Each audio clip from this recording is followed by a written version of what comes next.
wifuza gukora amasambusa hahandi boss wawe yishima akaguhemba bishimishije ntugakora isambusa ngo bipfe dore isambusa igitunguru kirimo urakora isambusa ugakoresha ikarayi itogeje dore ikarayi irimo amavuta asa neza isambusa ni isambusa ya mbere ikora ibintu bigakoreka umushwatani nayo barayikora tugane tukore maze dukorera abantu duterane imbere dore isambusa irimo amavuta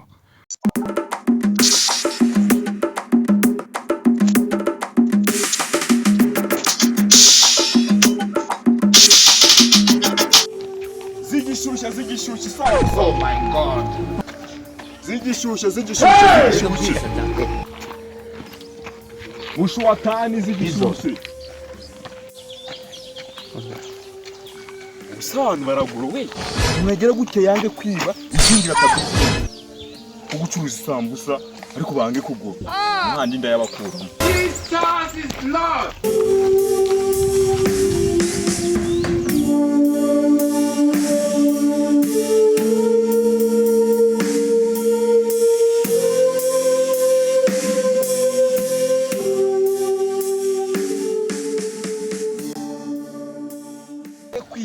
Icuruza ibiraha abantu naba koko salam patron sambusa zirashyushye ifi bintu se ubicuruje gaza ngumbi tangije ubundi kabisa nuko cyo wundi wiyo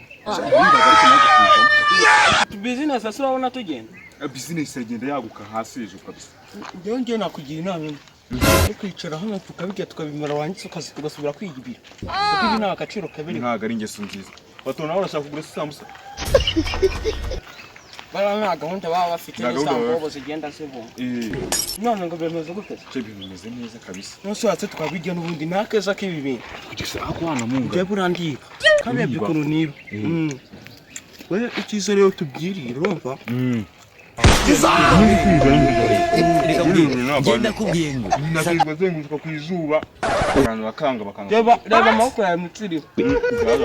genda nkashitira ikintu hano nkatanyegurisha mu bivene Duh, ana 30 birimo. Nizima se shako ari makenzi. Kwa wirukanka ku izuba. Cyane. Kikaro bige tubimare. Gusubira mu mwuga wo uzana ariko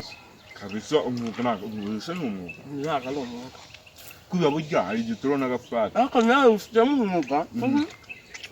Umukora bino bintu bikamera gute rwose bari sawa. Ntahinda ko cyane komereza gute ngo. Komeza tutebe nyine. Ibyo nibishira no twikomereza wa mwuga wacu. Uzongeye kubikora. Kuko nako nka umunyabwenge naza kukubipa mu byo byatuze tukaka nari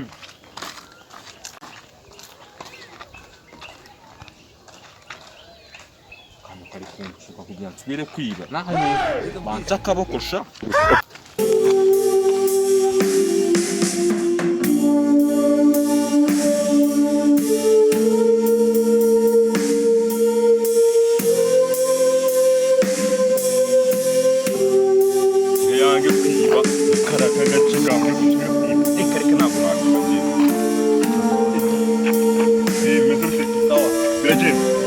sambusa zanjye zirashyushye kwibuza muri ibi ase mwese kari umwuga wo kwiba ngiye mwamwe koko ari igisambo gikomeye birashyushye isambusa zirashyushye kabisa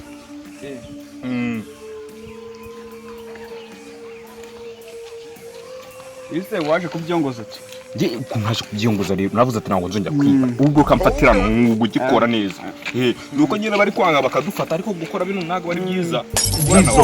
Jesus maranga bakabijyana tatamona kino umenya akazi kawe izokanye gutyo nguko kwana munga abantu bose kunga ngo ni iresha uza kugafoka nago bakanambona bakagira ngo ngira umwanda